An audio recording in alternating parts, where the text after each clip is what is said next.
गर्भवती हथिनी। देवघर में महावत गणेश और उनकी पत्नी फूलमती रहते थे। गणेश जितना मन का अच्छा था, उसकी पत्नी फूलमती उतनी ही करकसा थी।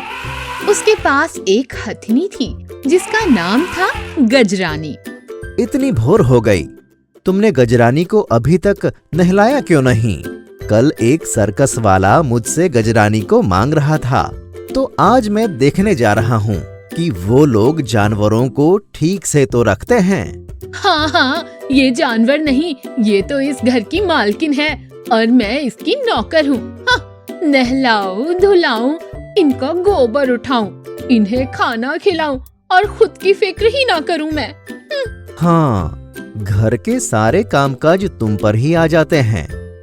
तुम भी परेशान हो जाती होगी। अच्छा, कोई बात नहीं, मैं ही आकर इसका खाने का इंतजाम कर दूंगा। ये कहकर गणेश निकलता है, पर उसे घर आने में शाम हो जाती है। फूलमती दिन भर गजरानी को खाने का एक दाना तक नहीं देती। गजरानी बहुत जोर जोर से सूंड उठाकर आवाजें करती रहती है, पर क्रूर फूलमती को तो जरा भी दया नहीं आती। क्या मैं इस हथनी के चक्कर में गणेश से बार बार झगड़ा करती रहूंगी? अब मुझे दूसरा रास्ता ही अपनाना होगा। शाम को गणेश घर लौटता है। आप आ गए। मैंने गजरानी को अच्छे से नहलाकर खाना खिला दिया था। आपको भी बहुत देर हो गई है। चलिए, आप कुछ खा पी कर सो जाइए। आज गजरानी इतनी आवाज क्यों कर रही है? मुझे लगता है उसकी तबीयत ठीक नहीं है। आप चिंता मत करिए, कल मैं जानवर के डॉक्टर से इसके लिए कुछ दवाई ले आऊंगी। मुझे माफ कर दो फूलमती, मुझे लगता था कि तुम गजरानी को पसंद नहीं करती हो, लेकिन तुम तो गजरानी की बड़ी देखभाल करती हो। अगले दिन गणेश गजरानी को लेकर सर्कस की तरफ जाता है। पीछे से फूलमती अपना दिमाग चलाती है। ये जितना ज्यादा काम करेगी उतना ही हमें फायदा होगा। खाती तो इतना है और काम ना बराबर के करती है। अभी जाकर डॉक्टर के पास से ऐसा इंजेक्शन लाकर इसे लगाऊंगी जिससे काम करने की शक्ति बढ़ जाएगी। हाँ। अगले दिन फूलमती जानवर के डॉक्टर के पास जाती है और ताकत बढ़ाने की दवाई का इंजेक्शन लाकर चुपके से गजरानी को लगा देती है। पर उस इंजेक्शन के कारण गजरानी बहुत सुस्त हो जाती है और उसकी तबीयत भी बहुत बिगड़ जाती है। ये गजरानी को क्या हो गया? इसकी तबीयत तो बहुत ज्यादा ही बिगड़ती जा रही है। जी, मैंने तो दवाइयाँ जांच करके दी थी। जरूर इसने कुछ ज्यादा ही खा लिया होगा। गणेश फौरन ही अपनी हथनी को डॉक्टर को दिखाता है, जो उसे बताती है कि उनकी हथनी प्रेग्नेंट है और ताकत बढ़ाने वाले इंजेक्शन के कारण उसे बुखार आ गया था। गणेश ये जानकर खुश हो जाता है कि उसकी प्यारी हथनी प्रेग्नेंट है और ये खुशखबरी फूलमती को सुनाता है। हाय रे मेरी फूटी किस्मत, अब इसके साथ इसके बच्चे को भी पालना पड़ेगा। गणेश अब गजरानी को ज्यादातर घर पर आराम करने के लिए छोड़ दिया करता और कुछ दूसरे काम करके पैसा कमाता।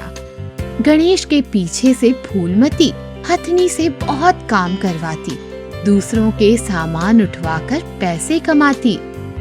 दिन भर भूखी प्यासी हथनी को खाना भी नसीब न होता। दिन भर धूप में काम करने के बाद भी वो हथनी के साथ बहुत बुरा व्यवहार करती। एक दिन फूलमती और गणेश के घर में कुछ मेहमान आने वाले थे, जिसके लिए वो बहुत सारे पकवान लाकर घर पर रखते हैं और अचानक देखते हैं कि अरे, सारे पकवान कहाँ गए? मेहमान आते ही होंगे। गणेश और फूलमती बाहर जाते हैं तो देखते हैं कि उनकी हथनी कुछ खा रही होती है। गुस्से में आग बबूला हुआ गणेश कहता है, तुम बिल्कुल सही कह रही थी फूलमती, इसे जितना भी खिलाओ इसके लिए कम ही है। घर पर आने वाले मेहमानों का खाना भी खा गई। फूलमती अपने षड्यंत्र में कामयाब हो जाती है गर्भवती होने के बावजूद गणेश हथनी को बहुत बेरहमी से मारता है और वहां से चला जाता है। एक बार रात में जब फूलमती और गणेश सो रहे थे, तब रंगा और उनके साथी चुपके से घर में घुसने की कोशिश करते हैं। ये अच्छा समय है। दोनों मियाँ बीबी घर पर चादर तान कर सो रहे हैं। यही समय है बड़ा हाथ मारने का। सुना है बहुत माल है इनके पास। चलो चुरा लेते हैं सब। रंगा गांव का एक बहुत बड़ा चोर था। जैसे ही वो घर के आंगन के पीछे आता है, उसकी आवाज से गजरानी उठ जाती है और जोर जोर से शोर मचाने लगती है। चोर चोर! किसे बुला रहे हो? मैं तो तुम्हारे सामने खड़ा हूँ। दोनों मियाँ बीबी के पास जो भी गहने जेवर पैसे हैं, सारी चीजें इकट्ठा करके यहाँ जमा करो। आपको जो भी चाहिए ले जाइए, पर हमें कुछ भी मत करिए। गणेश और फूलमती सारा सामान लेकर वहां रखते हैं। रंगा सारा सामान लेकर दोनों को एक कमरे में बंद करके पूरे घर को आग लगा देता है और वहां से भाग जाता है। दोनों कमरे में बंद मदद के लिए आवाज लगा रहे होते हैं। बचाओ बचाओ, कोई हमें बाहर निकालो, बचाओ, आग लगी, देख आग लगी। गांव के कुछ लोग भागकर आने लगते हैं। इतने में गजरानी घर में घुसकर गणेश जिस कमरे में बंद होता है उसे तोड़ देती है। दोनों वहां से भागकर बाहर निकल जाते हैं। लेकिन जैसे ही गजरानी बाहर आने लगती है, तब तक आग बहुत बढ़ जाती है। घर की छत गजरानी पर गिर जाती है और वो अपने नवजात बच्चे के साथ वहीं जलकर मर जाती है। ये सब क्या हो गया? मैं इस पर कितना अत्याचार करता था, इसको मारता था, लेकिन फिर भी इसने अपनी और अपने बच्चे के बारे में न सोचकर मेरी जान बचाई और फूलमती की जान बचाई। मुझसे बहुत बड़ी गलती हो गई।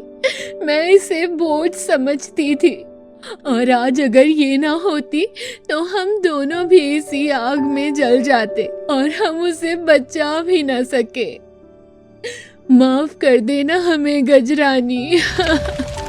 हथनी और उसका बच्चा मर जाते हैं। फूलमती खुद को माफ नहीं कर पाती। इसके बाद उसने कभी भी किसी जानवर पर अत्याचार नहीं किया।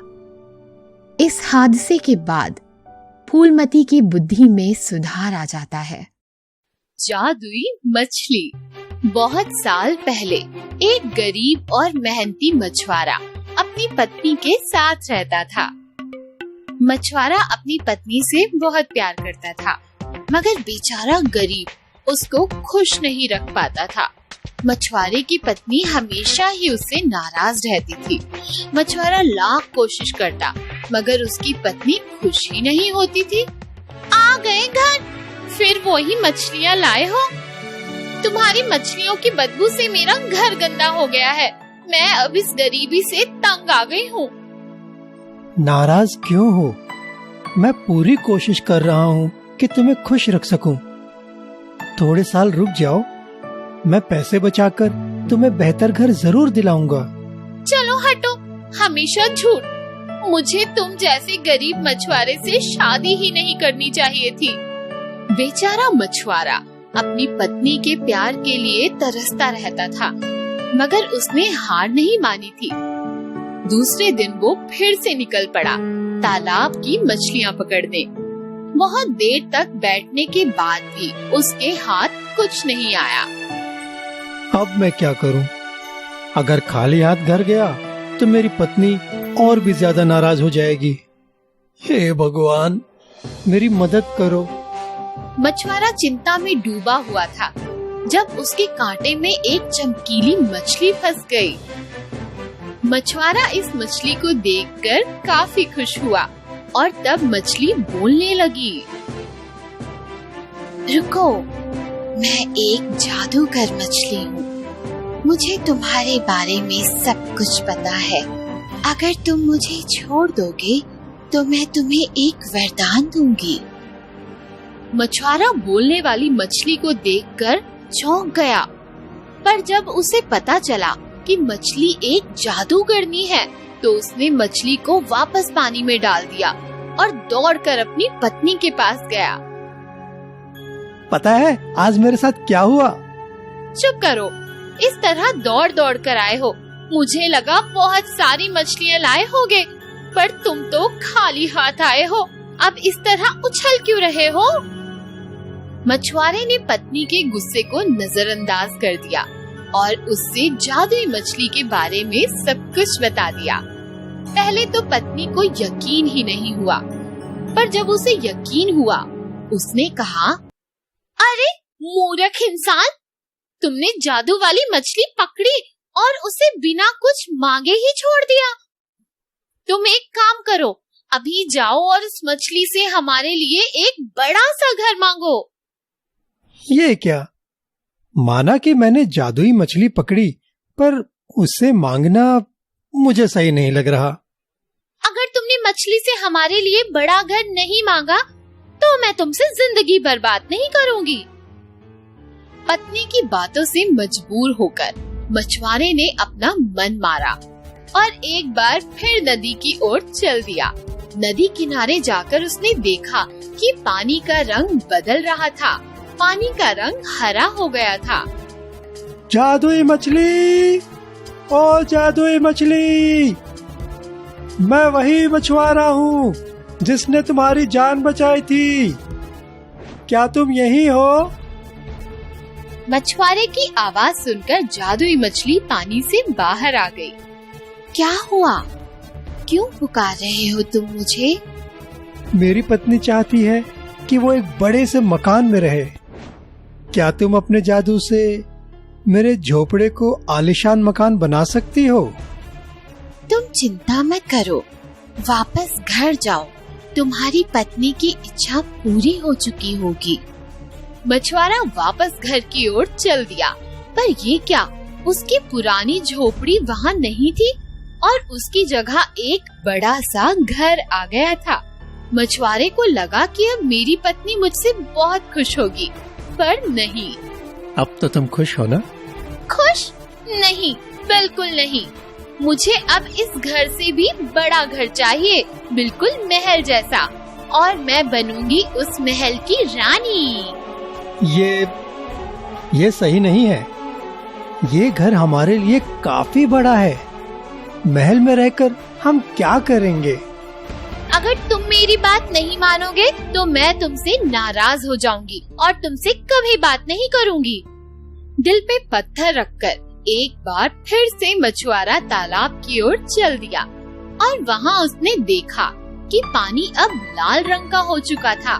मछुआरे ने एक बार फिर से मछली को आवाज लगाई, जादुई मछली, ओ जादुई मछली, मैं वही मछुआरा हूँ जिसने तुम्हारी जान बचाई थी। क्या तुम यही हो? मछुआरे की आवाज सुनकर जादुई मछली एक बार फिर से पानी से बाहर आ गई। क्या हुआ? क्यों पुकार रहे हो तुम मुझे? मुझे लगा था मेरी पत्नी बड़ा घर देखकर खुश होगी, पर अब उसे महल में रानी बनकर रहना है। तुम घर जाओ, तुम्हारी ये इच्छा पूरी होगी। तुम्हारी पत्नी अब एक बड़े महल की रानी होगी। मछुआरा वापस घर लौटा तो उसका बड़ा घर गायब था और उसकी जगह एक बड़ा सा आलीशान महल था, जिसकी रानी कोई और नहीं बल्कि उसी की पत्नी थी। आओ आओ, अब मैं रानी हूँ। कुछ दिन तक तो सब ठीक रहा, मगर फिर पत्नी बेचैन हो गई और उसने कहा कि वो सम्राटनी बनना चाहती है। रानी बनना मेरे लिए काफी नहीं है, अब मुझे सम्राटनी बनना है। ऐसा मत करो, लालच सही नहीं है। तुम्हें पता है ना, अगर मेरी इच्छा पूरी नहीं हुई तो मैं तुमसे बात नहीं करूंगी। ठीक है, जैसा तुम चाहोगी वैसा ही होगा। बड़ी मुश्किल से मन बनाकर मछुआरा एक बार फिर नदी की ओर चल दिया और वहाँ उसने देखा कि पानी का रंग काफी खराब हो चुका था। फिर भी उसने मछली को आवाज लगाई और अपनी इच्छा सामने रखी। जाओ, तुम्हारी पत्नी अब सम्राटनी बन चुकी है। मछुआरा दौड़कर अपने घर की ओर गया तो उसने देखा कि उसकी पत्नी सच में सम्राटनी बन चुकी है। उसे लगा कि अब तो ये खुश होगी। मैं अब सम्राटनी हूँ, मुझसे बेहतर कोई नहीं है। अब क्या तुम खुश हो? मुझे नहीं पता। कई दिन बीत गए मगर पत्नी खुश नहीं थी और उसे अब रात को नींद भी कम आने लगी थी। एक रात वो सोचती हुई काफी देर तक जाग रही थी। बहुत देर बाद आखिर पत्नी को नींद आ ही गई, पर तब तक सुबह हो चुकी थी। सूरज इतनी जल्दी कैसे उग गया? अभी तक तो मेरी नींद भी पूरी नहीं हुई। पत्नी ने गुस्से में मछुआरे को जगाया। उठो, जल्दी से उठो, मैं सूरज और चांद को अपने काबू में करना चाहती हूँ। ये क्या कह रही हो? ये सब कुदरत है, इसके साथ छेड़खानी नहीं करनी चाहिए। तुम चुप रहो। अगर तुम मछली से ये नहीं मांग कर लाए तो मैं नाखुश हो जाऊंगी। मजबूर होकर मछुआरा एक बार फिर से बाहर निकल पड़ा और उसने एक बार फिर मछली को आवाज लगाई। तब तक वहाँ का माहौल खराब हो चुका था और तूफानी हवाएं चलने लगी। पानी का रंग पूरी तरह से काला हो चुका था। फिर भी उसने जादुई मछली को आवाज लगाई। मेरी पत्नी सर्वशक्तिमान बनना चाहती है। जाओ, तुम्हारी पत्नी जैसा चाहती है वैसा ही होगा। मछुआरा दौड़कर वापस गया, लेकिन ये क्या, महल पूरा खाली था और वहाँ कोई भी नहीं था। डरकर मछुआरा वापस पानी की ओर चला गया, पर वहाँ सब कुछ पहले जैसा हो गया था और पानी फिर से साफ हो गया था। जादुई मछली, ओ जादुई मछली, मैं वही मछुआरा हूँ जिसने तुम्हारी जान बचाई थी। क्या तुम यही हो? मछुआरे की आवाज सुनकर जादुई मछली पानी से बाहर आ गई। क्या हुआ? क्यों पुकार रहे हो तुम मुझे? मेरी पत्नी गायब है। क्या तुम्हें पता है कि वो कहाँ है? हाँ, तुम्हारी पत्नी सर्वशक्तिमान बनना चाहती थी और वो तो कभी दिखाई नहीं देते, इसलिए तुम्हारी पत्नी भी गायब है। मछुआरे ने जब ये बात सुनी तो वो बहुत रोया। नहीं नहीं, मुझे मेरी पत्नी वापस दे दो, मैं उससे बहुत प्यार करता हूँ। मुझे माफ कर दो, मैं वरदान को वापस नहीं ले सकती। नहीं, तुम ऐसा नहीं कर सकती। तुम्हें मुझे मेरी पत्नी वापस देनी ही होगी। ठीक है, जाओ, अब तुम्हारी पत्नी तुमसे खुश होगी। मछुआरा वापस जाता है और ये क्या, उसकी पुरानी झोपड़ी वापस आ गई थी और उसकी पत्नी भी। पर इस बार वो गुस्से में नहीं थी, बल्कि उसे समझ आ गया था कि खुशी अपने अंदर ही होती है। लालच बुरी बला है।